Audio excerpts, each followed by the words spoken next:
What's up, everybody? Howdy, howdy. How's it going? Hello. Hello, everyone. As you can see, Eric is a little under the weather, so we're gonna be Eric. We have Amy who's gonna help host here today. So I gotta try to be Eric. What up, YouTube? Welcome to the Hormones for Me podcast. With us today is Amy and Brandon. I'm just not a good Eric. He's irreplaceable. That's He is irreplaceable. Oh, hey, there he is. Eric came back on. It was that bad. He had to come rescue us from ourselves. Yeah. Eric's voice is one of a kind. Yeah, is not working very well, so he might not be talking much today. How did I get on the screen? What's going on? I thought I just turned on my cam so you guys can see me down there. What's up, everybody? Good to see you. As you can tell, my voice is a bit shot. So Amy jumped in here. Real thankful for that. It's good to see everybody in the chat. And Brandon, thanks for coming out tonight. And hey, guys, have fun. Bring your questions. Let's kick some ass. I'll see you guys later. We'll see. That's funny. Okay. As you can see, we have Amy with us. Amy, let's talk a little bit about your show. You just got done with a show, so let's talk about that. Let's talk about the experience. Yeah, I did. I competed just a little over a week ago on the 15th at the Colorado Rocky here in Colorado, which is just a little local MP. Well, I say little, but it was a big NPC show. Came in fourth in my old lady masters bikini category. Congratulations. Okay. Thank you. Good. That's great. Yeah. It was a really good experience. It's my first prep with my new coach, Tommy John. And I have to say it was the easiest peak week I've ever had. Mm-hmm. He really had a great plan. It was a seamless peak week. I've never eaten so much on a peak week in my life. I was eating like whole sleeves of rice cakes with honey every day. And it was good. Awesome. Yeah, that's good. I think I heard you on another channel. You were saying that it was best package to date. Absolutely. It was definitely the most muscle I've been able to maintain at a lower stage weight. Mm-hmm. It's like the double-edged sword of physique sports. It's like you want to come in as, to the right conditioning, the right level of conditioning, but you also want to have the right level of muscle. And I definitely am under muscled for the bikini category, but I don't have any problem being lean. So I kind of play the conditioning card. Like if I'm not going to be the biggest on stage, I'm going to be the most shredded. Very cool. And Amy, do you also coach outside of, obviously for your profession, you sort of do with all the nutrition stuff, but do you actually coach as well? I have lifestyle clients, but I don't coach competitors. Okay. This kind of cues up my question. I was curious, obviously Fit Model makes the sport a lot more accessible. Have you started to see like a little bit more interest around that? Maybe some lifestyle people who've been with you for a while, like wanting to dip their toe or anything like that? Not yet. I have a couple of male clients who would have considered wanting to compete. I think it's cool. Because they, actually, I'm not a Broncos fan, Ryan, but they are doing really well this year. And I did a Fit Model show. I did the very first Fit Model show here in Colorado. Yeah, just as like a walk-on show with like 2 weeks of prep. For me, it was not a look that I strive for. Like I said, I like to be leaner. I don't really understand. I have to confess, I don't understand. I think I kind of get bikini. It just seems very subjective to me. But Fit Model, isn't the idea of bikini when bikini first started, before competitors were much more muscled? It is, and that I think is a confusing thing though, also because it progressed past that point, So when they first came out with Fit Model and they were showing, Ashley Kaltwasser from 10 years ago, and now she has won 53 pro bikini shows. She had fully etched in abs, so like what they show. The question is, like, what level of conditioning is actually appropriate for that? Like, right. Are we just kind of looking for a girl who's in really great shape, but no one would guess is a competitor necessarily?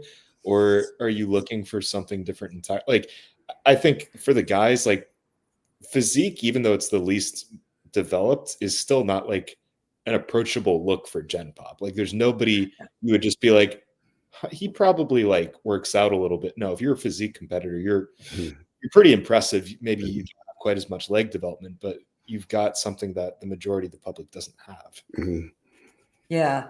And the way, as you noted, the way a competitor looks when they are stage lean, and even like, I mean, I look at my pictures, like even my stage pictures versus the pictures I take as progress pictures, like there's a drastic difference, just in the tan, the everything. Like you look different on stage than you look in real life. Like I look far more shredded in real life than I look on stage, like far more. And it's the same thing with like these physique competitors. Depending who you're next to, like there's so many factors.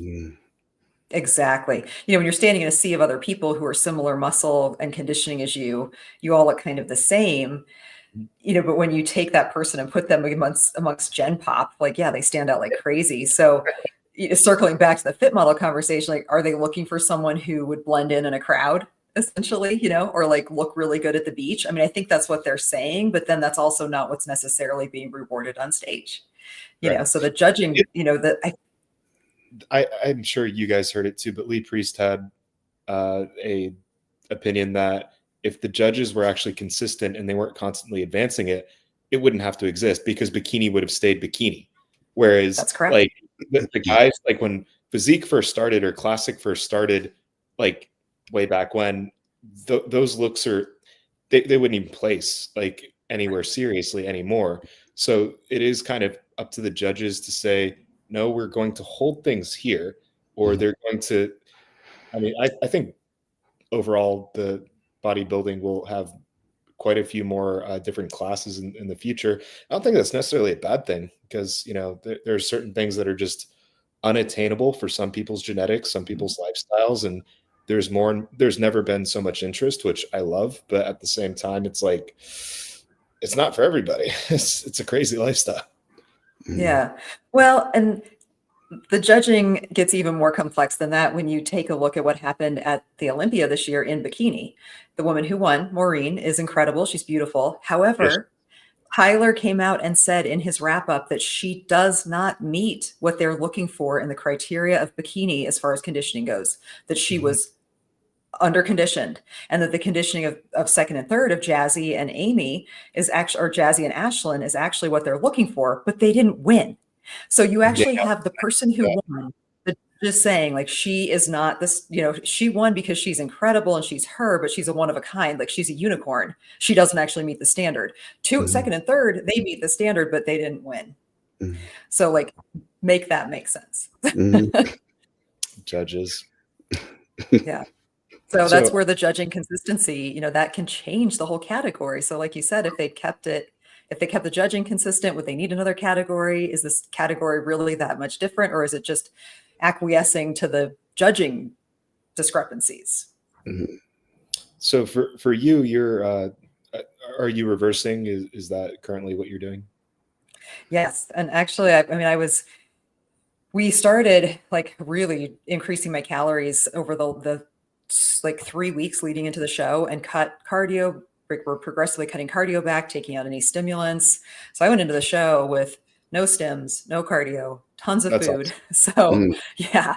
So the reverse plan was pretty easy. The first week, we obviously took out like the need to eat whole sleeves of rice cakes drenched in honey every day, but still kept the food pretty high. And then just I check in on Saturday. So got a slightly revised reverse this week, but still keeping things really high. Almost too high. For bikini, is it where like competitors will run some kind of health phase, or like essentially a holding phase, or in your case, because you said you would like to add some muscle, do you go straight for a rebound, or is that not what the practice is? Yeah, so coaches, different coaches do approach things differently, and I think depending on the level or the caliber or the level of the athlete, definitely, and what their plan is for the following season would be different. I mean, for me, I like to stay leaner. However, I do need to put on some muscle. I'm also mostly unassisted. I take a very low dose of testosterone, and that's pretty much it. I did add in a couple of peptides this prep. I added in some SLU PP 333.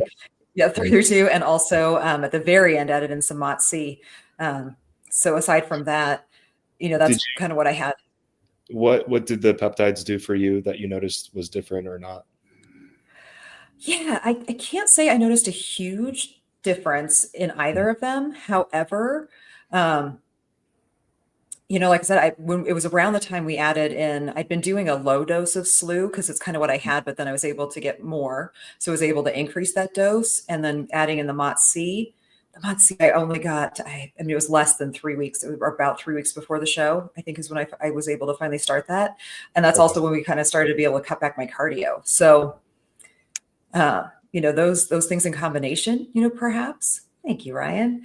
It's my ring light. It's artificial glow. So if that made it so I wasn't having to do 55 minutes on the stairs every day, we finally by the start of peak week, I was only doing 15 minutes. And I'd been doing 55 minutes on the stairs plus 16,000 steps a day. And by the, yeah. So I guess, I mean, it was a lot. Adding in the SLU and the MOTS, I mean, then my cardio was able to come down to 15 minutes and drop my steps. My coach wanted them down around 12,000. I was still really realistically getting closer to 13 to 15 just because I have an active job, but I wasn't like stressing about getting my steps like I had been before. I mean, man. Okay. Yeah. It was a lot of steps. So with the SLU, there's quite a bit of debate around like for myself, I've used it kind of off and on throughout the year. I found something pretty similar to you where 250 to 500 mics a day for me was enough to, I usually take it pre-fasted cardio anyways. So I would find that cardio is easier. It would take more effort to produce the same heart rate and it felt easier. So that was nice. Cardio is not necessarily my favorite thing to do. I just do it. And I've noticed that it helps me stay leaner for sure. I wouldn't say it's like, is it as powerful as like clenbuterol or something like that? No, not necessarily. But if you can lower your dosage of those things, if you have to rely on it, I think it's a nice adjunct. And then for the MOTS-C, that's similar in that, again, I usually take that pre-fasted cardio. I do actually notice a pretty good energy boost for that. And I've heard pretty varying results from people where some people don't notice a thing. And I would say it's dosage, but it's like I've had some clients where I've had them, shoot 5 mgs and they still don't notice anything. And it's not like a sourcing problem because I verified that source. So some people, I don't know if some people are just really out of tune with their bodies, or somebody else made the argument that like, if you're in a better state mitochondrially to begin with, like if you're like a fitter person to begin with, maybe you get more out of it, which that makes sense to me as well. But it's very interesting hearing everybody's experience with the peptides. Yeah, well, I'm doing a very small dose, but daily. And maybe that's part of it too. I mean, but like I said, I also, and with other preps, this is different. Like I really didn't rely on caffeine at all. That's awesome. Wow. Bionic. The only thing MOTS-C did for him was lighten his wallet. So I mean, we get for some people where, I mean, I like if I took MOTS-C at night, I wouldn't be able to sleep very well. Interesting. Do you get like what is the onset time? So from time of injection to the time when you kind of feel like you've got that like increased heart rate, like sub-Q injection, probably like, and I live in an apartment. I walk to the gym cardio room. It's like 5 steps from me. And like, I feel it when I'm getting on the elliptical. So it hits me pretty fast. Yeah. Wow. Huh. That's really interesting. And I do think I mean, as with all things, right, individual results may vary. And this is why there's always. Medications even have multiple different types of drugs in the same category for that reason, because people do have an individual dose response. But that is very interesting. I mean, I think I wish I'd had more duration using it, prior to being just like so deep into prep, Really because like things as well. Yeah. It'd be. I feel like there's always going to be that worry. It's trying something new in prep where it's like, okay, I've worked so hard for so long. What if this doesn't go the way that we plan it and it detracts somehow? Like having that in the back of your head would be super concerning. I'll also say for the MOTS-C, I started using it right around when I started using SS31, and I feel like those two have really good synergy. I don't use them on the same day. I've explained it, I think, a few times where alternating approach where, say, on like the more output heavy days, it'll be MOTS, and then on the rest days, it'll be SS or something like that. But I do feel those two have awesome synergy, and I think most people would notice it. For Xionic, I don't know if your wallet has tolerance, but it might be worth trialing something like to see if it gives you more improvement from the MOTS. Or it would also help the SLU. I love SS31 is probably my favorite overall. Interesting. 5 amino 1-MQ once he was below 10% body fat. I've not tried the injectable yet. I took the oral and I noticed something, but I was closer to 12% body fat at the time. That was a couple years ago. And I got it in bulk as powder, but if I was going to do it the way most people do it, that'd be so cost prohibitive. It's interesting. Let's say hi to people in the chat, and then we can get on to. I've prepared some videos that I've seen that I think will be good to watch, and we can all talk about them. Awesome. Okay. Yeah. Verb is here. He was here first. He declared it. Ryan Parsons, forgotten friend. Look at the size of this guy. Yeah, he's a strongman competitor. Yeah, that's nutty. Crazy. Melissa's here. All right. Oh, Mike's here too. Mike, what's up, Mike? Good to see you. Okay, CWC 996 is EN3. Hello. Hello. Thanatos. It's good to see you, my friend. He's got the wrench. Back there making there's horns and stuff too. I was actually playing with that. Austin is ripping up the chat as we speak. Yeah, Austin was a little under the weather, so we excused him this week. That time of year. Get Eric, Simon. All right, Simon. Hello, with the wrench. That's everybody. Oh, yep. There he is. I found him. Yes, I have infiltrated another broadcast because I am a bro at heart. All right, another broadcast. Xionic's got the SS31 on order. What did you used to call him, Eric? Oh, Zoniac. Zoniac. I believe that's Ted Cruz. I'm pretty sure that's what he said. I think bodybuilding. Gary's here. All right. Okay. Good. Okay, so let's go ahead and play one of these videos, and then we can talk about it. I found some good ones. That the landscape is changing, right? So let's see. Yeah, this is a good one, and we're gonna go to a few others, but the landscape is changing. Like as we've all noticed in the last 5, 10, even probably more so the last 5 years, the zeitgeist, the ideology has been changing regarding hormone replacement therapy, right? So, and we're starting to see more and more things happen, and the landscape has really made a big change lately, and we'll play that video later, but let's go ahead and play this one and talk about it. and decrease the odds by 60% of the following diseases by starting hormones earlier in perimenopause: stroke, cardiovascular disease, heart attack, brain death, and osteoporosis. Starting earlier is really, prevention is the best medicine. Listen, I can help anybody, 50, 60, 70-year-olds, but if you truly want to get in front of prevention, the critical decade people, 35 to 45, need to wake up. But you don't have to suffer to be natural. As a woman, you should be in a position to thrive all the way through your 50s, 60s, 70s. It is a war cry that I am going to save the health of the women coming after me. How soon can a woman reasonably start hormone therapy, estrogen, pregnenolone supplementation? If we're truly interested, Gary, in preventive health for women. All right. Good. Yeah. So I want to preface this by saying, like, I've stated, I don't know how much I've sort of stated this, but I've like been thinking about the approach and what we now know, the contemporary data, right, is showing us for HRT across the board, men and women, that all the risk factors have been debunked.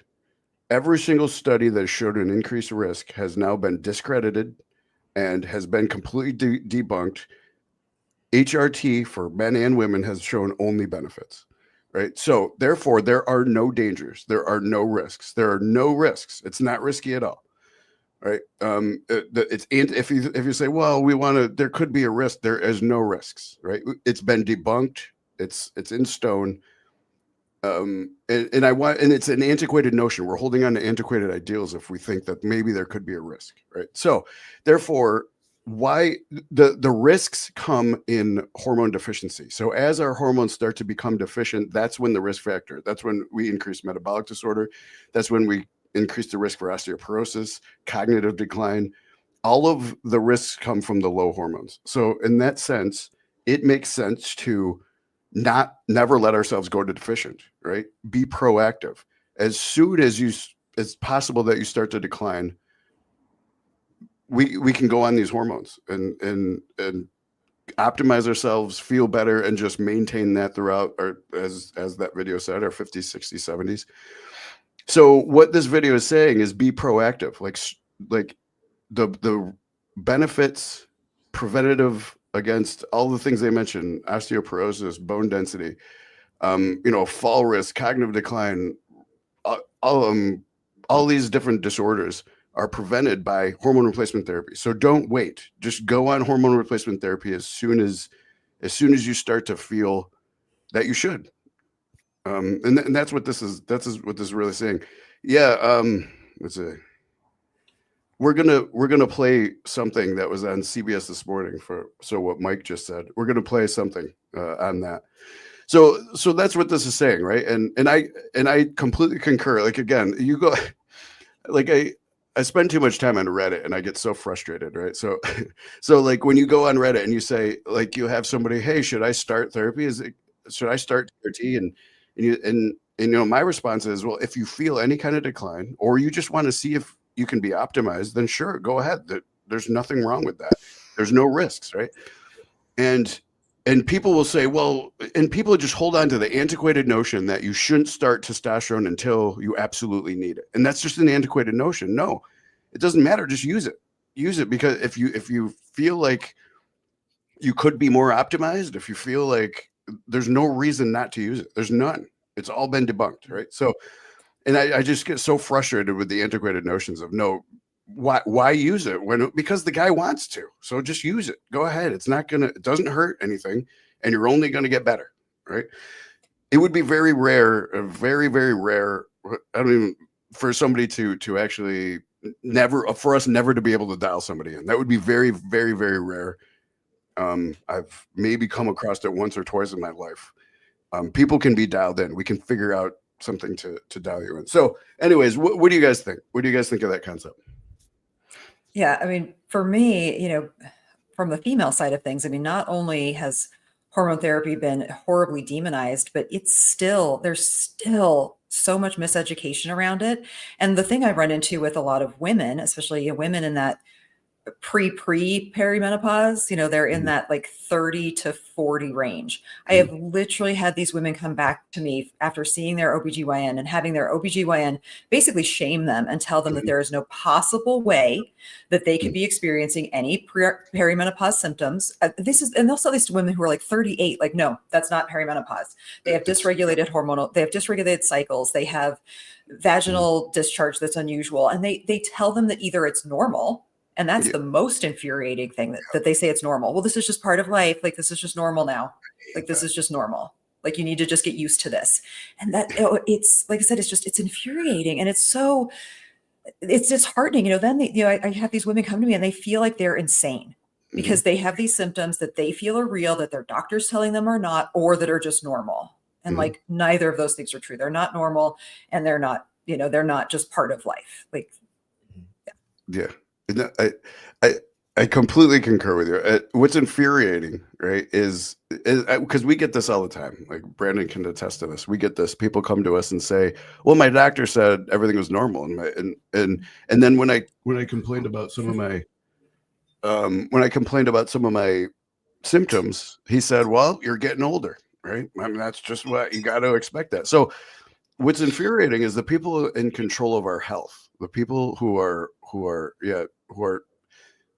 supposed to take care of our long-term health, take care of us, are the ones who are just giving up and saying, well, you're getting older, that's it, you just gotta expect that. Like, that's their answer to age-related decline, right?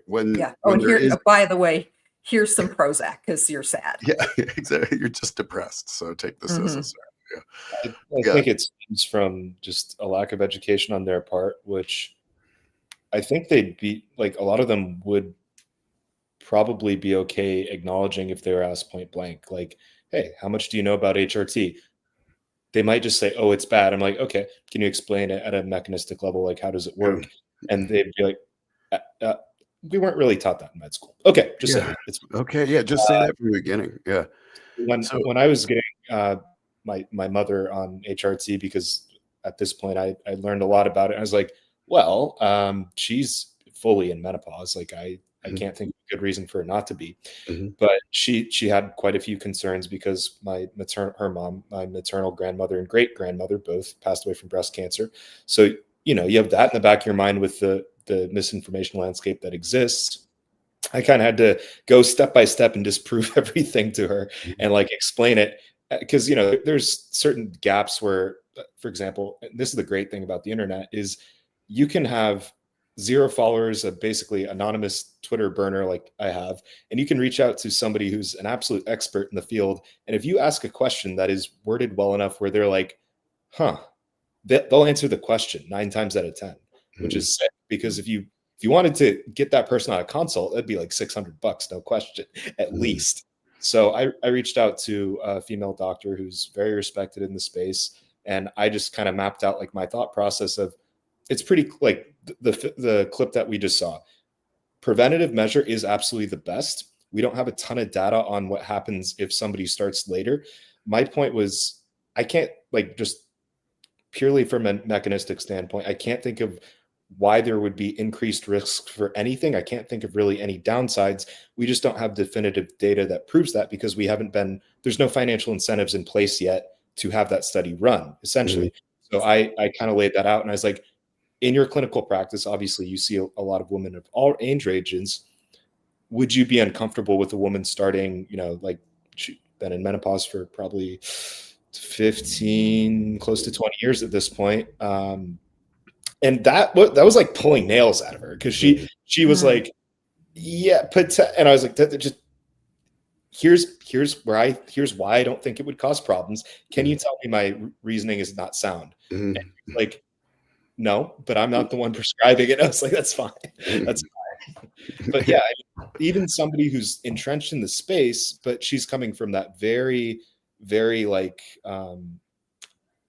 she's not taking risks. Overabundance of caution, which is a big part of the problem. It's because that's the standard, so you never want to treat outside of what is this, standard acceptable medical care. And you're younger, Brandon, but like 10 years and more older than you were so indoctrinated with the like poorly presented data from the Women's Healthcare Initiative. I mean, that is ingrained in in people's heads and in healthcare providers' heads. They are Even so though convinced that they finally reversed that. They finally did pull the black. The next video, we're gonna show that. I should have done this video first. Mind you, they didn't apologize. You'll notice they were just like, or explain how they were wrong. Like why. Right. That's what they didn't do is they said, well, they just took it away without saying, like, we misled millions of people with the way we interpreted this data incorrectly. Over 20 years, it was like closer to 100 million. Because it aggregated, right? In the aggregate, the amount of females in menopause that had to live lives of despair because the medical community was blown up on their research was in the hundreds of millions. And this is worldwide. That study was worldwide. It wasn't just the United States. All over across the globe. It reduced the worldwide incidence of doctors giving HRT by about 50% almost immediately. But then in the aggregate, because every year that women went into menopause, it grew. So over 20 years, we're talking about 90% reduction in women's HRT over 20-year period, right? Over a 20-year span. It's just crazy. Yeah. And what would have been interesting, Brandon, if you had asked your mom's doctor, okay, so let's perhaps accept whatever risk you think is going to happen if we put her on this hormonal replacement. How would we mitigate those risks? Like, what is it that you think those risks are? And let's just say that those were risks of something unrelated. Like, let's say she had a clotting disorder and that's why she had a higher increased risk of blood clots. How would you monitor that to make sure that that wasn't a problem? Couldn't we just do the same thing? I mean, it's just... If you truly think this is going to lead to this, then how could we stop that? You know, like, how could we monitor that to make sure it didn't happen? And that's what's very funny is when she did start HRT, initially she was like, okay, I'm sold. Finally, like, I'll do it. And she's like, where do you recommend I do this? And I was like, cool, hormones for me. I did not work here at this point. And she was like, okay, that's awesome. I'm going to go to a local HRT clinic. And I was like, yeah, that's gonna be worse. Which it's I'm not gonna name the name, but it's a chain of clinics that it's not like the really bad one that everyone knows for testosterone, who I'm also not gonna name. It's overall a pretty good shop, in my opinion. However, this particular NP recommended oral estradiol, and I was like, I don't like that idea at all. Converts to 90% estrone, and that's so. Now imagine being an NP and all of a sudden some uncredentialed child of the patient is reaching out to you like, hey, are you aware that that converts at a very high clip to estrone at the liver and that's going to raise thrombin? And she's like, what? And she's like, and now this is via email. She's like, I've never seen that in clinical practice. And I responded, you've never seen it or you've never tested it and you know for a fact it doesn't happen? ? And she never replied because she's smart enough not to put that in writing. Yeah, right. So instead, I was like, hey, mom, do this. Tell them to test your estrone and tell them to test your thrombin on your next bloods. Guess what? We're sky high. Oh, my God. Her estrone, how high was her estrone? I can't remember. I could. But it was high. It was way like multiple to the reference range. And I was like, mom, this is why I would like you to switch to an injectable or cream. Yeah. Which now she's with us, so we don't have to worry about that. Yeah. Well, so the estrone can be. I hate to say this. So a lot of what those things, what they do is they're supposed to be proliferative, right? Like estrogen is supposed to be proliferative. So when we have it in really sky high amounts, like the estrone can get, the proliferative nature, it takes away some of the defense mechanisms that cause apoptosis, right? In certain cells. So, and that's the intent though, like, especially when when females are going through puberty, right?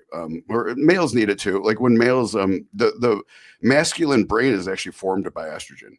Like a lot of people don't know that, but we actually get our male brains through estrogen. It's the conversion of testosterone to estrogen that masculinizes our brains, makes us think like a man, right? So you know, it's proliferative, right? It has different functions, and so it's supposed to kind of knock down defense mechanisms so cells can grow and proliferate and do their thing. But when we have like something like estrone too high at certain points in our life, right, then that, you know, that proliferation can be negative, right? Mm-hmm. So like that's why we don't want the estrone that high. Estrone especially does this. It especially creates a certain, man, I used to know the name. It starts with a Q, but it creates a certain, compound that creates that can cause a problem, right? So, so the estrone in that respect, that's why don't use the oral estrogen. Nobody should use the oral estrogen. Bad. Especially without progesterone to oppose it. They at least had that, but is 100 milligrams orally at night, which again is going to be, metabolized very rapidly, going to be sufficient to oppose that? I highly doubt it. So that's why we just made the switch rather than risk it. Good. Yeah. Good. Yeah. So how does she feel? How is your mother doing? She's great. No, she feels amazing. She now actively tells all of her friends about it, all that stuff. So So I put my mother on hormone replacement therapy as well at 78 years old. That's when she started. So she, I have also obviously done my research, and I was very confident to do that. I mean, and this includes testosterone. So my mother's on testosterone, estradiol. Yep. Yeah. And and she feels great. She does the same thing. Like she tells everybody, everybody that, they should really consider this. And, it's just been all around positive. I mean, when we think about this too, right? Like one of the main risks as you get older is two things. The fall risk, right? When you fall, you're going to break a bone. And then once you're at a certain age and you break a bone, that's kind of it. Like you're on this downward spiral, right? And you're out. So hormone replacement therapy does two things, right? There's androgen receptors in the cerebellum that activate our balance, that help our balance, right? So when we give testosterone to older people, their balance gets better. They don't need to walker. They're at less risk to fall because their balance is better. They're not going to fall. Second, if they do fall, their bones are stronger, right? So they're not at such a fracture risk. So from multiple angles, we are just improving, reducing the risk of fracture, right? Exactly. Sarcopenia. Adequate androgen to support that, especially if you get them to lift weights, you can get somebody in advanced stage to put on a teensy bit of muscle. Oh yeah, we see it with the 84-year-old that we had on here. He still emails me. He's like, he emails me the sets that he did and how many reps, the weight and how many reps he got. I'm like, this is great. Keep sending me this information. I love it. He's getting stronger at 84 years old. I got both parents training with weights at least 3 times a week. Yeah, that's great. Okay, let's play. And I apologize, everybody. We probably should have played this video first, but we'll think about it in retrospect to that video we just played. So let's play this one. This is a great one.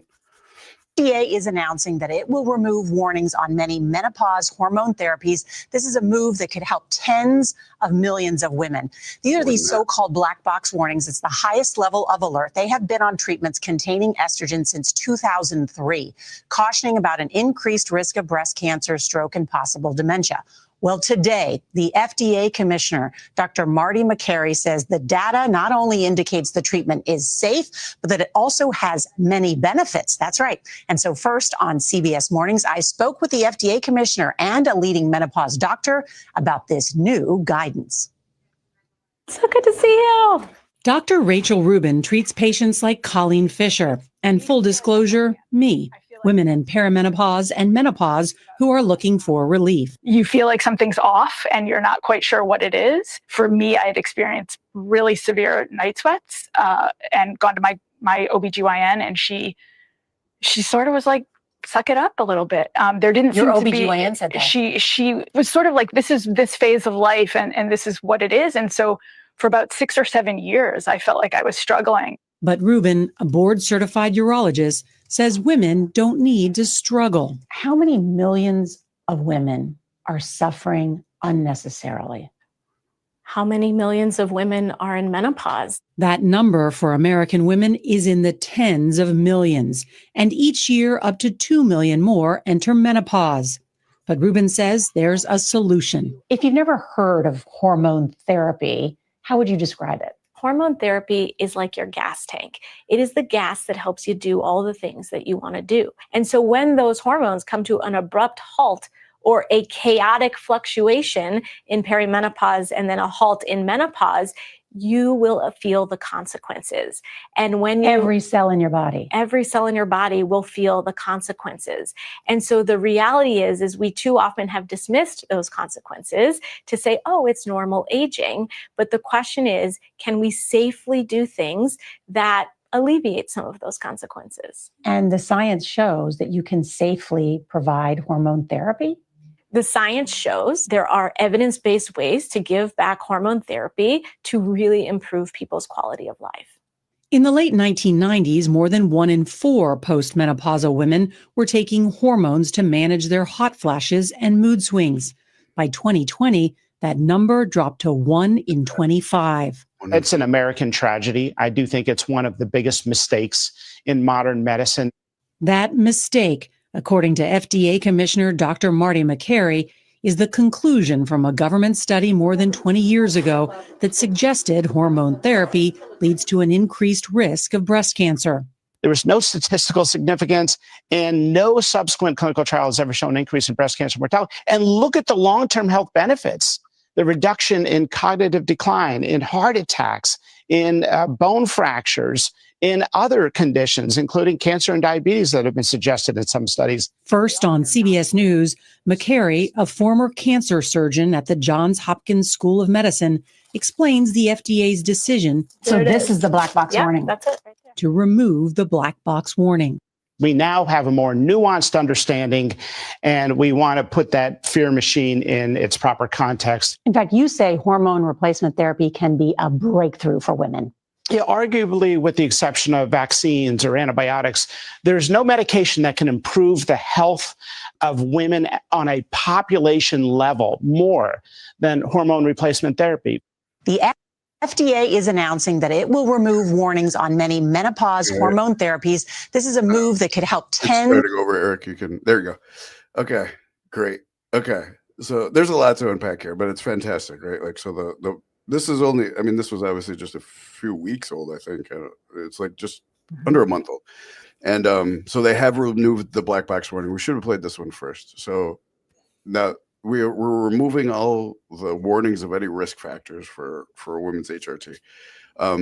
There's a few things I really love about this. I mean, I love the whole thing, but there's a few, and mind you, this was on CBS this morning. CBS this morning and ABC News and all this have throughout the decades have been one of the worst programs. What they typically do is they say there's this fad testosterone. They get a cardiologist on there and say, what should we do with all these people wanting this testosterone? And then the cardiologist would just get on there and say, oh, well, geez, it could increase prostate cancer. It could give you a heart attack. It could do all of the antiquated notions and dogma that have been disproven. The cardiologist would go on there and just reinforce it all, right? So, and again, like, you're asking a cardiologist who learned nothing about testosterone in medical school. So it's like, you're just asking the wrong people.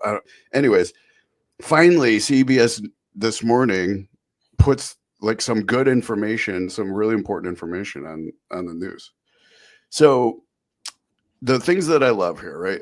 Marty Makary, the current FDA commissioner, admitting that the Women's Health Initiative of 2001 was one of the, and the resulting fallout from that of the black box warning on women's HRT, of reducing, you saw the numbers, right? It went from 1 in 4 women to 1 in 25. Like, that's a crazy reduction. The fallout from that was one of the worst things in the history of the medical community, right? That was one of the worst things. And, you know, how many, again, we just talked about this. How many millions and millions of women and men for that matter, but women specifically in this context, have lived and died lives of despair because of this misinformation? How many? Mm-hmm.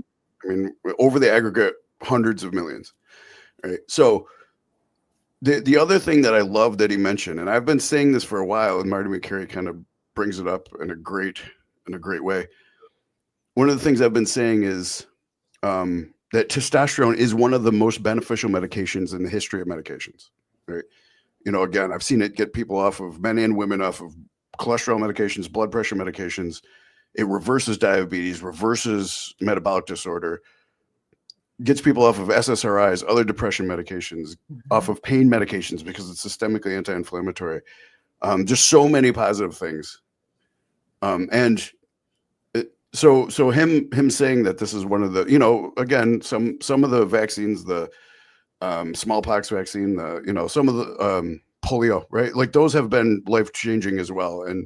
And certainly antibiotics, right? That's people don't die of infections anymore, right? So yes, but it's right in line with those types of medications, right? So I'm really glad that he, mentioned all this and that has the foresight to take this black box warning off, and let's really start educating the people.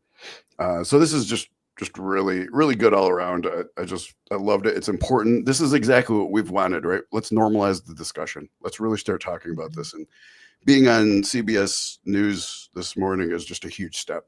So what do you guys think? I agree with all of that. And I mostly appreciate, like you said, that not only did he remove it, but he also did say that this was a huge error, and explained, that these things that we thought were caused by it. And that's the specific thing that I think people need to hear. These were the things we said, and these are not true. And ironically enough, are the benefits that you will get from hormone replacement therapy. The reducing cognitive decline, like these are things that can be better. Like the risk of dementia is actually better when you're taking hormones than when you're not.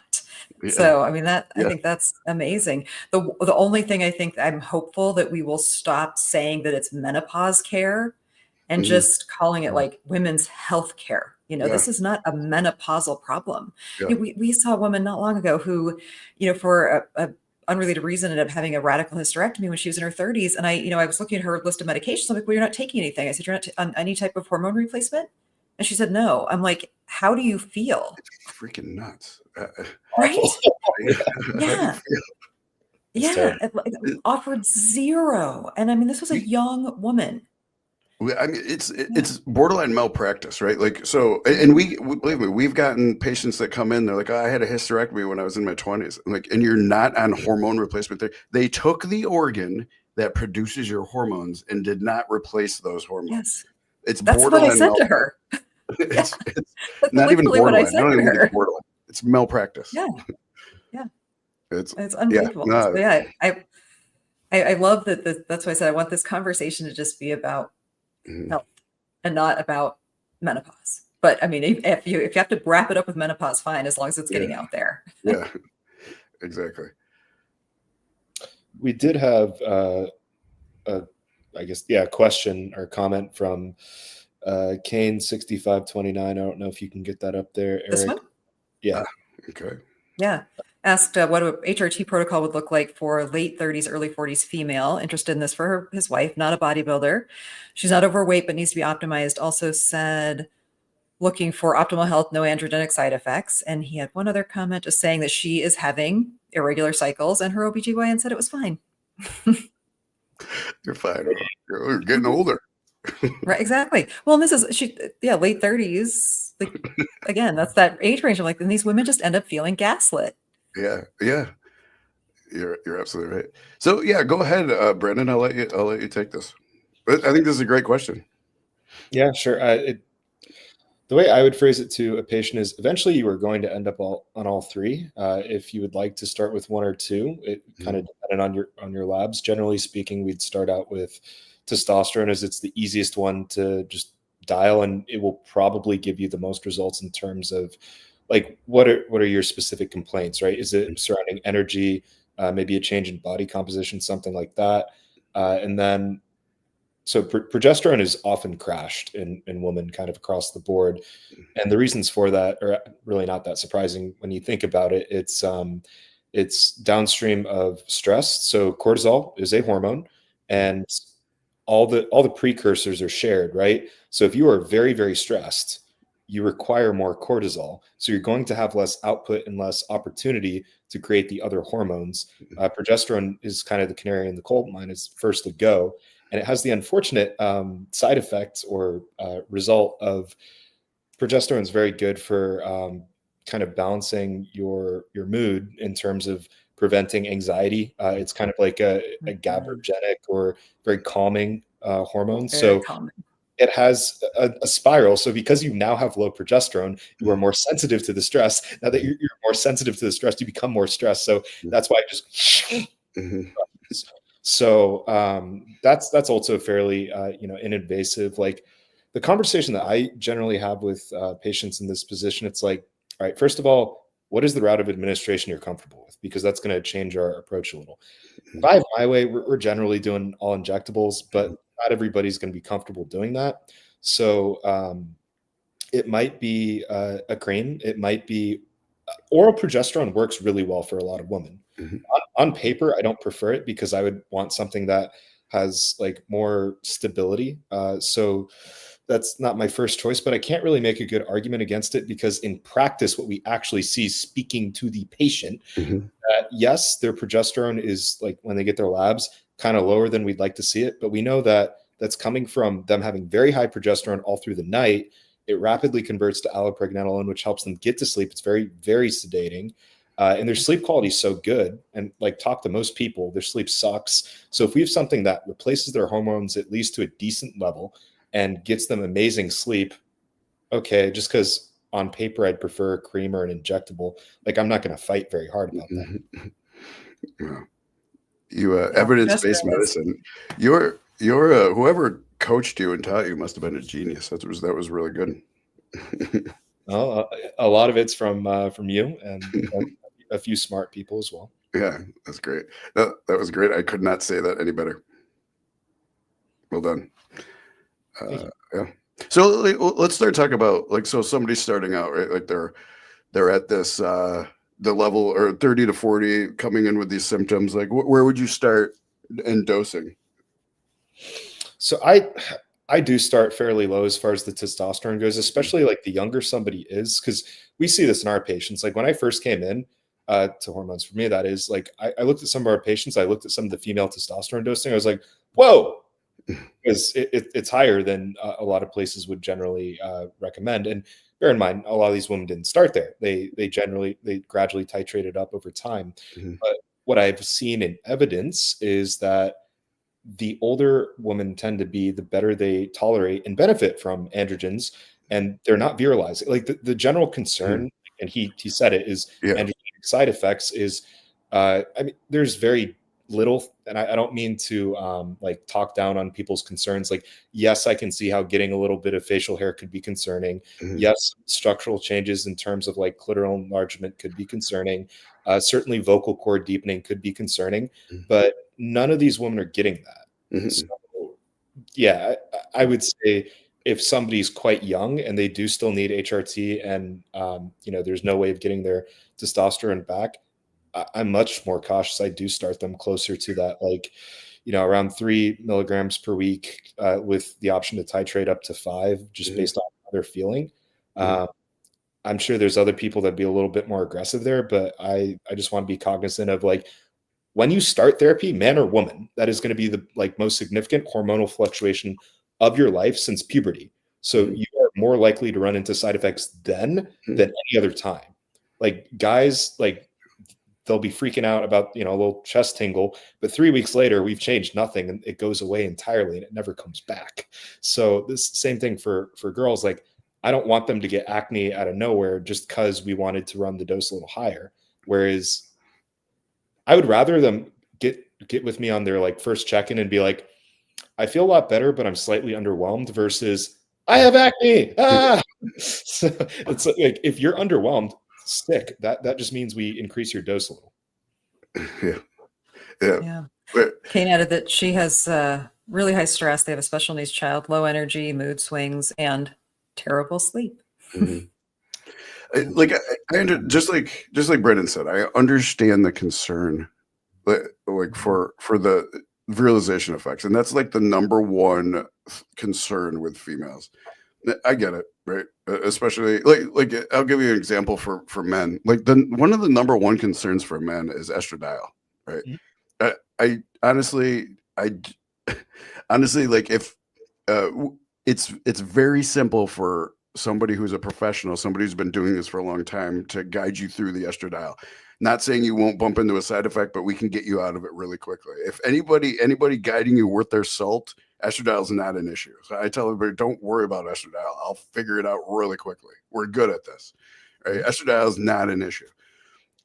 So when men come to you, like, and they're just concerned at, like, estrogen, like, if you go on the boards, it's all about, what do I do about my estrogen? Don't worry about it. That's what you do. Like, we'll get you there quickly. You may bump into a side effect. We'll figure it out and mitigate and get you on your way really quickly. We're good at this. I think the guys, the estradiol, there's like 3 parts to it. One, first of all, is like they just read too much online. Yeah. Like, yeah. The guys who did a little research, I can tell, because they're just like, oh, they hear me talk. They're like, all right, cool, let's do it. The guys who do a lot of research, they're like very like worried, and there's a lot of trepidation. Yeah. Like, I can smell the lack of testosterone on this phone call. I'm not going to say right. You need some testosterone just to make this decision on whether or not you should take testosterone. I tell the guys, look, like, we're going to put the anastrozole in the first order because it's $10 and it's 40 doses. And I've said it a million times. If I can't get your estradiol dialed within 40 doses of anastrozole, I should fire you. Straight up, immediately. Jeez. No, you're absolutely right. So when we let's extrapolate that into women with virilization effects, right? And I get it, right? But it's similar, right? There's no, in these therapeutic doses, there's no way we're going to give you anything that's going to be permanent. I know I'm not saying you're not going to bump into side effects. I say this, I actually say this to a lot of people. If side effects are okay, how else do we know when you've bumped into your limit, right? Side effects are okay. Like, you hit a side effect, no problem. We'll just reduce the dose. The side effects will go away. And now we've figured out where your max is. I mean, I would appreciate knowing that. Just so, like, how do I know if, hey, I feel great now, would we maybe a little more be a little better? I feel better. So, like, now we know, right? So bumping into the side effect is not a bad thing. It shows us your limits, right? And again, like Brandon said, a lot of times in the beginning, especially, you're going to have side effects that will abate over time, and you won't have those side effects anymore. So the comparison for women in virilization, it might be like men in gyno. And I say this all the time because there are some guys who are very concerned about gyno before starting. And I'm like, look, the guys who are getting gyno, they, one, are probably not using TRT. They're using like multiples of TRT. Yeah. There's probably other compounds that predispose one to gyno on top of that. And also, how are you going to ignore your chest burning and tingling? Yeah, It takes time. Like, you do not wake up tomorrow with PCOS. I say that all the time. It's not like you're going to wake up in the morning with tits. Like, that's not. So if you ignore it for like months, and yes, it becomes the formation and then it becomes fibrous. Like, I don't want to say you brought that on yourself, but you kind of did. Yeah. If we're just doing TRT and you get some tingles, that doesn't mean gyno is forming. Yeah. Does it mean maybe take the quarter anastrozole? Sure. Mm-hmm. I kind of browbeat any patient like 3 times a week injection frequency. That's what I try to get all guys to do. Just because if what I noticed in the very beginning is the guys who are doing twice a week on their check-in or a little before, oftentimes they would start to have something. I'm like, well, the change is just changing to 3 times a week or dropping your dose. And nobody wants to drop their dose. Yeah, that's exactly and I started everybody on 3 times a week. Dailies, I do daily, but I realize not everyone's going to do that. Yeah, it's a good idea. So, like, the point here is that even virilization effects for women, if we bump into a side effect, it's okay. We'll back off. It will go away. Voice changes will not be permanent. Again, you would have to use your larynx does not change overnight. That's like a lot of structural change. Right. Yeah. You would have to use super high doses for a very long period of time for those changes to be permanent. Now, like, what I tend to notice first is what I call voice cracking. It's almost like going through puberty. And again, that's a side effect usually from the sudden increase, the change in hormones, and that usually tends to abate over time. And then the voice goes back to normal. But like that and hair growth, right? So yeah, you get a couple hairs. Most females feel so good. Ironically, women tend to feel the best when they're right on the verge of those virilization symptoms, right? So it's like you grow a hair here and there, but you feel so good. If we reduce your dose, you may not feel as good. Sometimes it makes sense just to pluck that hair, right? It's not like you're going to grow a full mustache. It's not how it works. Right? You'll get a black hair here and there, maybe. And again, if it does bother you, then we can back off the dose. Those that that side effect will abate, and it's not a problem. With a slight clitoral enlargement, it's enlargement, I think is the wrong word. It's more of a blood flow, right? There's a lot more blood flow. So, it can get bigger temporarily. It will go back down if you reduce your dose. But women tend to actually appreciate this side effect because their sensitivity increases and things tend to get better in the bedroom. So I really don't. I have a lot of females who say, yeah, it did, but it's kind of fun. So they don't mind it. That's how I explain the possibility. I say, ultimately, that's your body, your choice. Like, you have to tell me if you're okay with that or not. Yeah. Mm-hmm. Yeah. And I think that really is the key, with women, whether they are, physique competitors who are looking to push the envelope or just your regular lifestyle client, is understanding the risks and also understanding the symptoms. And yeah, Tanya makes a great point here that women seem to forget that voice deepening and extra hair naturally occur with age a lot of the time anyway. Yes, they do. So those are things that happen to women. Probably to do with the cratering of hormones or the temporary like androgen dominance in some women's cases where so yeah, you could potentially avoid that problem. You could avoid that problem if you put stuff in at the right time. Yeah. But knowing what those symptoms look like, how they start, how they're going to present, I mean, those are the key things. And that's why, that is ultimately why hormones should be monitored by a healthcare professional who can help educate someone on those things. I mean, I will say, I am in a sport that has a lot of ancillary drug use by women. And it is sometimes shocking to see how far women are willing to push it, and that does sometimes surprise me. But that's where every woman has to kind of have that limit for themselves. Like, these are the side effects I'm willing to accept and live with, like some hair growth, some voice deepening, perhaps some clitoral enlargement. Like, those are great. Those are fine, but I don't want to be shaving. And I'll tell you this, there are absolutely women with a razor shaving their whole face backstage at shows, Ryan. It does happen. So like, it does. I mean, they push it really far, or having extreme jaw growth. Those are things that some women are willing to accept to push it, but these are not your lifestyle clients. Yeah, right. Let's be clear that there's a distinction between the therapeutic dosing where those things aren't going to happen, and the dosing you have to take to be a competitor, to actually compete in this sport. And but there is a far distinction. I want the females who are considering HRT to understand that that's not going to happen. You're not going to get But that they severe. see that, and they think that, like, it's like the same woman who thinks that she starts lifting more than the pink dumbbells and she's going to blow up huge and have all this muscle. I'm like, you wish. Like, no, you won't. Back when I used to, I used to offer to train some people. The number one thing a female would tell me is, because I was all juiced up and jacked up at the time. Number one thing a female would tell me is like, well, I don't want to look like you. Good luck. You don't have the amount of hormones or the genes to look like me. Don't get a sex change if you don't want to look like me. Exactly. Even then, you're still, if you fundamentally were born as a woman, you're never going to be able to build the kind of muscle that a born man will have. Yeah, a couple things. The first one is that, like, women generally don't ask about the wacky side effects as much as guys do.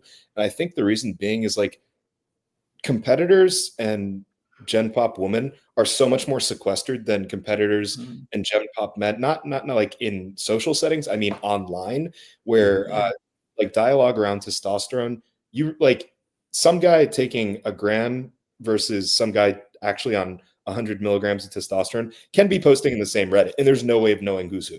Yeah. Where in women, like, there's a lot more distance between them, so they don't run into hearing about these problems as often. I mean, they have some stereotypical assumptions that, oh, testosterone might make me manly, and I'm like, okay, like, load up a like 5 cc of what I'm suggesting you take, and that's closer what guys take. Like, once you just put that into raw numbers, like, oh, okay, that makes sense. Whereas for guys, I think the water's so muddy that they're just not, they don't understand where the differences are. And there's a lot of recreational lifters who they have no business taking what they're taking, but they are. And that's just a lot more common for men than it is women. He asked a follow-up question as far as frequency. Yep. Yeah. What would the frequency recommended? I'm daily for my TRT. Just curious if it's a similar recommendation for such a low dose. Yeah, I've had women ask about daily. I'm like, I can't see a purpose for that, just because one, your injection, like the volume is so, even though we have female dose testosterone, like it's still kind of silly to do daily. And I find that women generally metabolize androgen slower than men, so they have more stability despite the fact twice a week. Sorry, twice a week is the actual answer that I would give. I know some women will do once a week. Again, I'm going to err on the like side of stability. So I would say twice a week is what I prefer to see. But yeah. Yeah. So for testosterone cypionate, there's just no question. We've seen it too much in blood work, and this isn't written anywhere. But like when you see it, the amount of times that we've seen it, like the females process testosterone cypionate much more slowly. The other esters, like we don't. It doesn't appear to be that way. Like now we have a lot more empirical data with women taking testosterone cypionate because it's ubiquitous, prescribed mostly. But and there's a lot of like we're implementing a next step for, there's some women who don't respond very well to testosterone cypionate, right? And some men too, but it seems to happen a little more with women. So we're implementing a next step is to actually implement testosterone propionate with women and there's a lot of women who respond really well to testosterone propionate.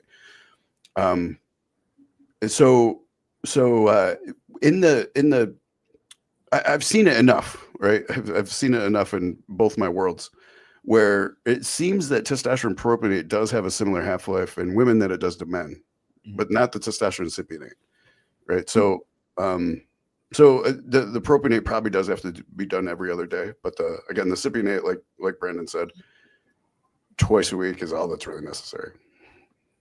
You know, it's interesting, Ryan. After I met you, you know, I've been hearing your thoughts about like how women do process testosterone a little bit differently, and you were always encouraging, you know, to kind of go with feel. And I found for myself, like anywhere between like 6 and 10 days is kind of like the sweet spot for me. And you know, I really like once you kind of get in tune with that feeling, and I think women are perhaps a little bit more in tune with those subtle fluctuations in hormones, especially menstruating women, that for me, you know, that works really well. You know, just kind of knowing like I'd always kind of have the days I aim for to inject, but if I was, you know, still, you just kind of sometimes know like, no, I'm feeling good. Like I'm going to push it a couple days, or like, oh yeah, like I need it today. You know, like it just, you really kind of can get in tune with it if you're paying attention. That's great. That's what I try to teach people. I think that's a better way to take hormones than twice a week, right? Do it based on feel, but you have to learn. You have to learn what those feelings are, right? And once you learn it, and you can start pinpointing it, then just like you said, Amy, you can okay, yep, I need it today. I can feel it, right? Or, you know, I think I'm, you know, there's times when you think you're good, and yeah, I totally agree. That's a great way to take it. I think and sometimes that came also from being at a baseline too. You know, it was already where it needed to be, and then kind of it wasn't like I was starting super deficient and like just trying to like feel it out from like a deficient level, like being like where you kind of want to be and then kind of riding that wave from there. Anytime I get a patient that's asking about, well, you're saying can I do sub Q, or you're saying 3 times a week, can I do once a week, whatever, my response is, it's your body, your choice. I'm not standing in the bathroom with you at the end of the day. Like, you're expecting this, I'm not supervising you. But like my perspective is, why don't we do the thing that's been proven to work the most? And then if you want to experiment, be my guest and like absolutely go off. I hate to say go off vibes, not very scientific to say, but like, yeah, be your own N of one. And if you find that sub Q works for you, that's awesome. For a lot of people, it really creates, you know, site irritation, and there's a lower peak and there's problems that come with it for enough people where I don't want them to start sub Q. I want them to go from I don't feel awesome to I feel awesome. And as I say, if you feel like messing with Eden, you know, be a human. Go ahead. That's just that was a question I would have, Brandon. Is it would seem like, I mean, I've never tried an oil IM injection, but it would seem like that would just be not great. Like it would leave. Yeah, it just yeah. My rebuttal to like when people pose that, because a lot of people are already familiar with like subcutaneous injection from their peptide, their GLP, what have you. I personally find them more uncomfortable than I am, just because like you have to bunch up the skin, and if you're lucky, the needle goes right in. That's great. A lot of times there's kind of that monkeying around where you're almost like tearing a little bit. That sucks. It's like getting pinched. I've never liked that. Where the IM, it's like your skin is stretched thin, and it just slides right in. You don't feel it. Yeah. Now, this is assuming you're with us, because Lord knows I have plenty of patients where I can sense the pushback, and I'm like, wait a minute, what size needle are you injecting with right now? And they're like, oh, it's 23. I'm like, dude, like what? I wouldn't use that on a horse. What's wrong with you? Yeah. So I think that also plays a role, right? Like at very least a 27. If we got MCT, use a 30. Like that, that's not gonna hurt. Like the possibility that your subcutaneous injection is going to ball up in the lipid bilayer of your skin too, right? So now what we have is pain at the injection site, an annoying ball there, and you have absorption issues at that point, right? Because it didn't go in, like it's stuck in your skin. I mean, not that it won't get absorbed, but not right away. It's not the same. And depending on the carrier oil, right? Like if we're using grapeseed, that's going to metabolize faster than if somebody's getting castor. You want a ball of castor just sitting there, like you know, anywhere in the bikini area. If it's summer, like that does not sound very fun. The sub-Q thing, I've also brought this up to people where they're talking about, oh, like I'm having these estrogenic side effects, and like, oh, are you doing IM like I told you? And they're like, you caught me. And I'm like, people have asked, like, what do you think is the problem there? I'm like, well, and this is pure bro science. It's my conjecture. There's, I think, some literature to support, but I'm definitely going out on a limb a little. If the majority of our aromatase is stored in our fat tissue, and you are parking the depot of the testosterone next to the fat tissue, what do you think is the most likely outcome? And they're like, oh, it makes a lot of sense when you say it like that. I'm like, yeah. So like what I tell people is like, because some females, well, and especially with females, if they're doing a really small dose, like it's hard, you can't do an IM needle, right? So what I like to teach is the shallow IM, right? Where you can use an insulin syringe. And I usually tell people to try to, if you put it in your shoulder, your deltoid, the 1/2-inch insulin syringe is enough to pierce the epidermis. So you get it in the very top of the muscle mass, and we call it a shallow IM. So I say at least do that. Like that's it's better than just a straight. And with females, I'm definitely like a lot more like do what you want. With guys, I'm a lot more like, here's what you should do. Yeah.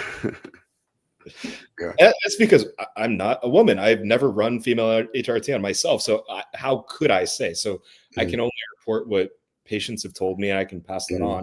Whereas with guys, I have very definitive experience of what happens in a male body between myself and all the patients that I work with. So yeah, Tanya said it's super easy to tricep with insulin.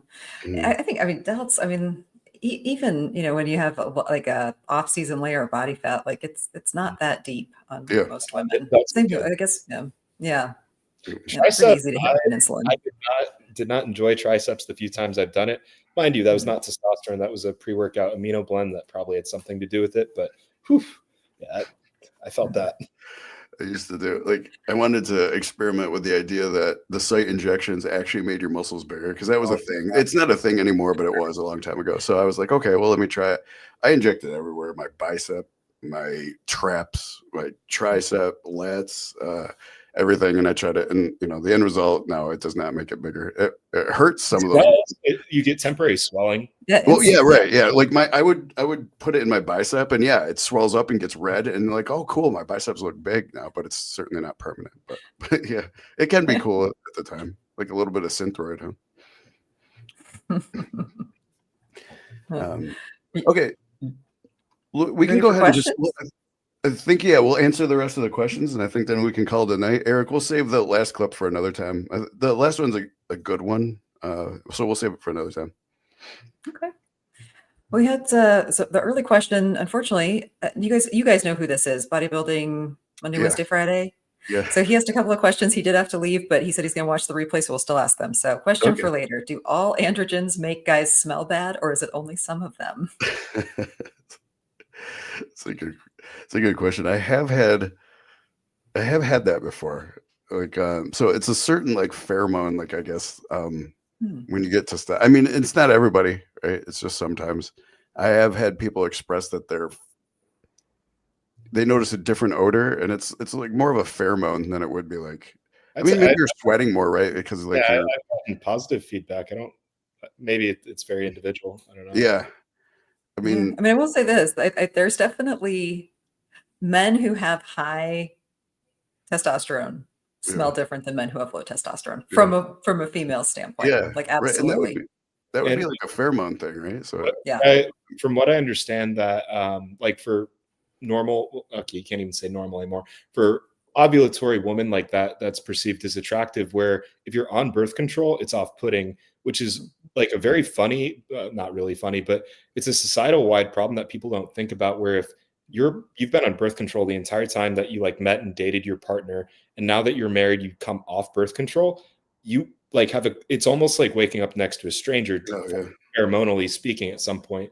And I do think that actually causes more strife in relationships than we're probably aware of or think about. That's interesting. I have never thought of that. It's really interesting. Oh yeah, no, there's actual studies on that too. I mean, really, you're technically taking a chemically castrated woman and pairing her. You know, like her sexual desires, her what she looks for in a partner are going to be altered because her hormones are suppressed. And I think in general, women are much more in tune with this kind of stuff. Like guys do react very differently to women who are ovulating than women who are on birth control. And I think there's a lot of very complex reasons why there's a lot less like guys going out and approaching women in public or stuff like that. But I do think that's actually one of the factors. Is it the primary factor? Maybe not, but I do think that absolutely plays a role. Yeah. I agree. Very interesting. I don't know. I've never thought of that. That's really eye-opening. Oh, all right. The next one was from Anthanos. Question for later. What are the main negative symptoms of single-digit SHBG? And is single digits always a bad place to be? I think he may have mentioned, was he the one mentioned in the chat that his was around a 9 when it was tested? Someone said that in the chest, but yeah. I think Austin may have addressed that. And Austin may have Austin probably has a different perspective than I do. Yeah. So here's what I say. Yes, when SHBG gets into the single digits, that's when I usually notice a problem. And the problem that usually happens, and again, I'm not going to say with everybody, but I'll say the majority of the people, when I see this typical problem, I see somebody complaining of these certain symptoms, I can, and especially when they're on a decent dose of testosterone and they're having these certain symptoms, I can say, let me check your SHBG. I think that's where we're going. And ultimately it's in single digits, right? So again, SHBG has non-genomic functions, right? So we have a receptor complex on the outside of cells that actually bind testosterone and send a cell signal that increases the efficacy of the testosterone inside the cell. It's like a cellular crosstalk, right? And if we think about this in terms of a defense mechanism, SHBG becomes a defense mechanism, right? It facilitates the efficacy. What it does, I guess, let's see. What it does is it phosphorylates the coactivators, which grab onto the testosterone-bound androgen receptor, translocate it into the nucleus to bind to the DNA and have the hormone cascade effect. Right now, if we don't get that phosphorylation, the testosterone will bind to the androgen receptor inside the cell and just sit there in limbo and not do anything. Right, and then we're having no effect, and we're not regenerating an androgen receptor. So now we have just an androgen receptor taken up that's not being used. What happens is when SHBG is too low, you'll actually have symptoms of low testosterone, even with a very high testosterone level and a very high free testosterone level. But you'll have these symptoms of low testosterone. You'll be fatigued, lethargic, your erectile dysfunction, everything. So yes, and if we take a step back, right, and look at this as a defense mechanism, your body's saying it's beautiful. It's a beautiful evolutionary mechanism. Androgens go up, SHBG goes down. Eventually androgens go too high, SHBG goes down. You interrupt the efficacy of the testosterone to prevent too much agonization and the problems that high testosterone would have. So it's a beautiful defense mechanism, right? But unfortunately, it causes the symptoms of low testosterone even when people are taking a lot of testosterone. So, so we need to start taking means to increase your SHBG, and we have several ways to do that. My very crude and not exactly accurate, but directionally correct, explanation for it is, if your hormones are like commuters and SHBG is the bus, like public transit, it's really, really high. It's like being in traffic jam where they can't get anywhere. Whereas if it's really, really low, it'd be as if you got on the bus and it took you to the very end of the line instead of taking you to the stop you needed to get off at. That's a great analogy, Brandon. That's really good. That's really good. Yeah, that is a great way to describe it. I like it. Yeah. Are you guys ready for the next one? Yeah, sure. Okay. From Ryan Parsons. Is the difference in how men and women metabolize compounds due to variations in CYP450 enzymes, specifically CYP, I'm so dyslexic, you guys, I'm sorry, CYP34A and CYP3A5? This is a question for Brandon. Oh, that's a good question for me because I don't know the answer. I will read up on that. I appreciate the question. I can say one very obvious thing, might not even be a huge factor, is male and female livers do metabolize things very differently. So that could play a role. I don't know. As far as exactly CYP450, what's doing what, I don't know, man. I'll have to find that out. Yeah, that is a good question. I'll look it up too. I don't know the answer to that directly. I know for example, what complicates this is the fact that females obviously do metabolize testosterone cypionate differently, but they don't appear to. Question is not all esters, though. Yeah, right. Testosterone. They seem to metabolize testosterone propionate more like men, right? So it's okay. So in that case, it would be like an esterase problem. Like our esterases are not docking to the cypionate. Now, what we also notice is that cypionate for some people, men and women, can increase water retention. Why is that? Like, these are things that hasn't looked into. All I can do is kind of give a hypothesis. I mean, if we have a lot of testosterone cypionate floating around our blood not being utilized, and the testosterone cypionate would, according to everything I read, is not actually filtered out if it's not glucuronidated, right? So it would just float around not being able to be utilized. Does that affect our aldosterone system and increase water retention? I think that's like one of the logical, a possibility that makes sense to me.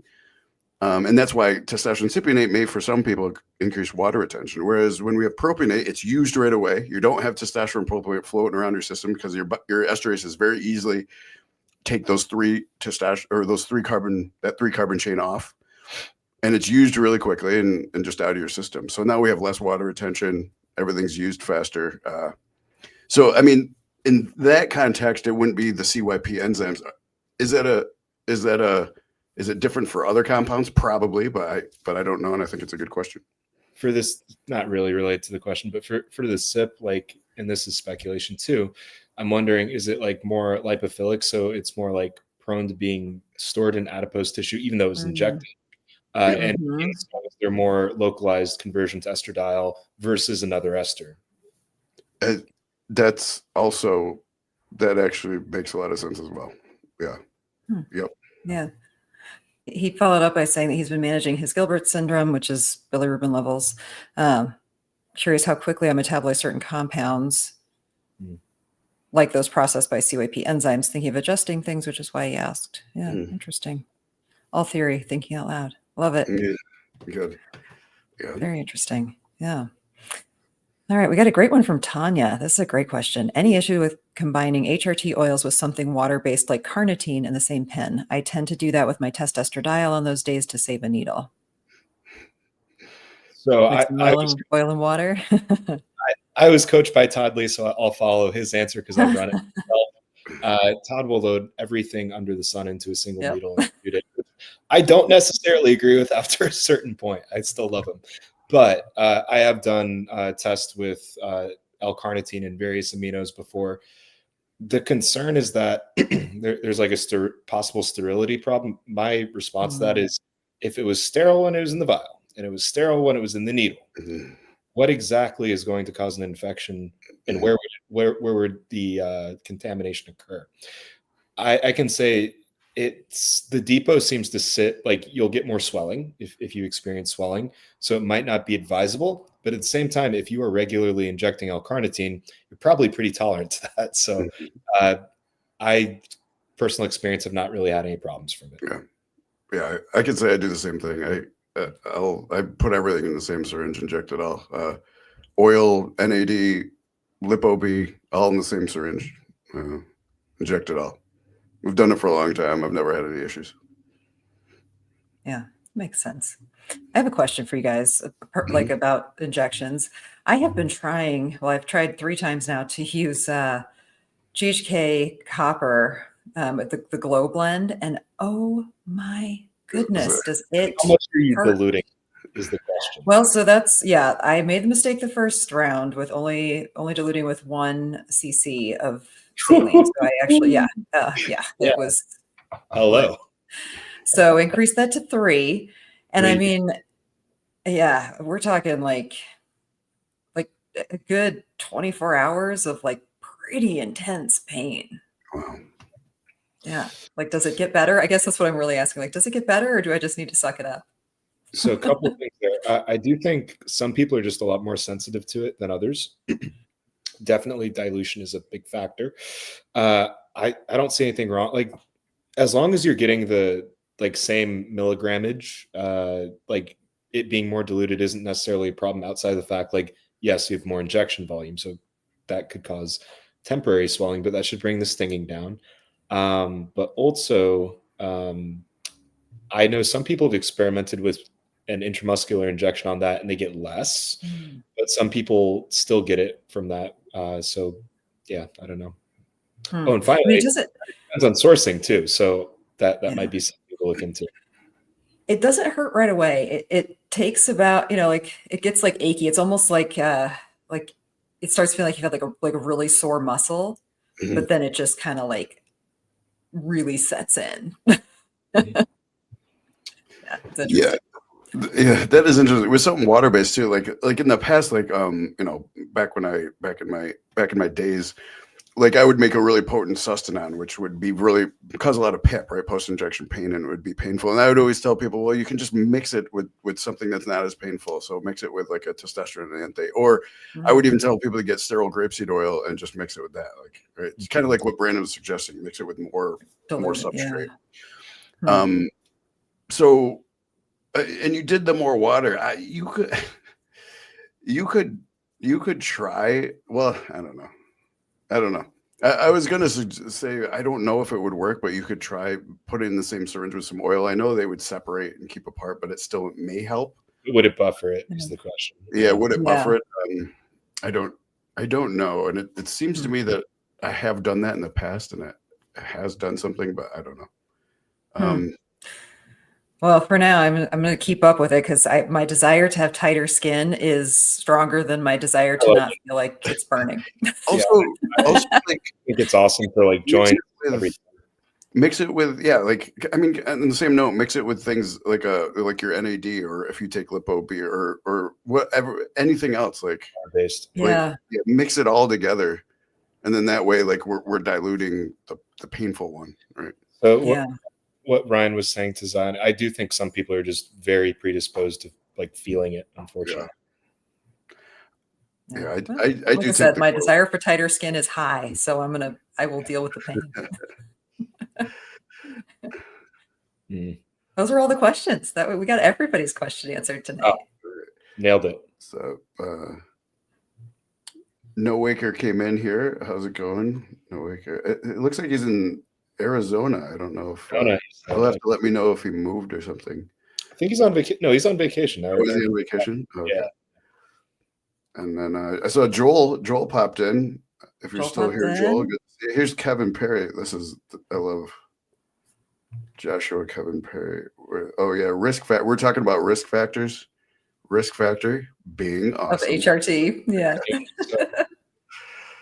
Always a pleasure, Joshua. All right. Yeah, so I think that's good for tonight. It was great seeing everybody. I'm really happy everybody showed up. Yeah, we had a couple of weeks off here. Unfortunately, I think next week we're going to have off as well, mainly because I've been planning this for a long time. I'm actually going to Disney World. So I'm going to go talk to Mickey for everybody. I really am going to take it. And our marketing team actually had this idea. I would take, I'm going to take my Osmo Pocket and I'm going to go up to the Disney characters and ask them what they think about anabolic steroids. Right? and they can't pick characters, so they're going to be like, so that's like one of the things I'm going to do. But we are going to take some content in Disney World, so awesome. We'll have some fun videos. Okay, but yeah, it's been great seeing everybody. I love everybody. Thank you so much for coming out. It's always great to talk to everybody.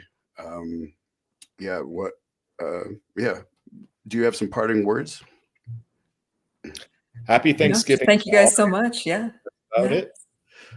I forgot about Thanksgiving. Happy Thanksgiving to everyone. Have a great Thanksgiving, and hope everybody's goes well. Eat some turkey. Watch some football. Let's see. To me, Thanksgiving is the best because you get the 4 F's. You get family, friends, food, and football, and there's nothing better. That's like the best day ever. Very good. Thanks for coming on, Amy. It's been great. Thank you, Brandon. It's been great having you two on. Thanks again to Eric in the background. I know he'll MVP. He's excited to get back when his voice heals, then he'll be back. But it was great seeing everybody. Okay. Thank